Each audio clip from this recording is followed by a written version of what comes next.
আসসালামু আলাইকুম। আজকে কই মাছ ভুনা করব। কই মাছ ভুনা করার জন্য প্রথমে আমি একটা প্যানে তেল নিয়ে নিয়েছি। এখন দিয়ে দিচ্ছি পেঁয়াজ আর কাঁচামরিচ বাটা। আজকে মাছ ভুনাটা আমি কাঁচামরিচ দিয়ে করব। এখন এই মশলাটা ভালো করে ভেজে নিব। ভাজা হয়ে গেলে দিয়ে দিব সামান্য পানি যাতে পুড়ে না যায়।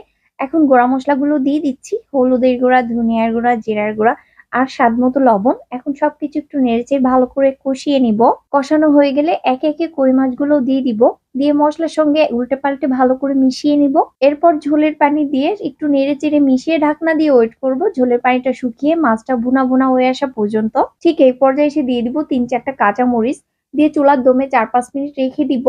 এরপর চুলা থেকে নামিয়ে একটা পাত্রে উঠিয়ে নিব। কই মাছ খেতে কে কে পছন্দ করো অবশ্যই কমেন্ট করে জানিয়ে দিও। আশা করি আমার এই আজকের রেসিপিটা তোমাদের কাছে সহজ লেগেছে। আর ভালো লাগলে আমার পেজটাকে ফলো দিয়ে চ্যানেলটাও সাবস্ক্রাইব করে দিও। সবাইকে আবারও ধন্যবাদ জানিয়ে আজকের মতো এখানে বিদায় নিচ্ছি।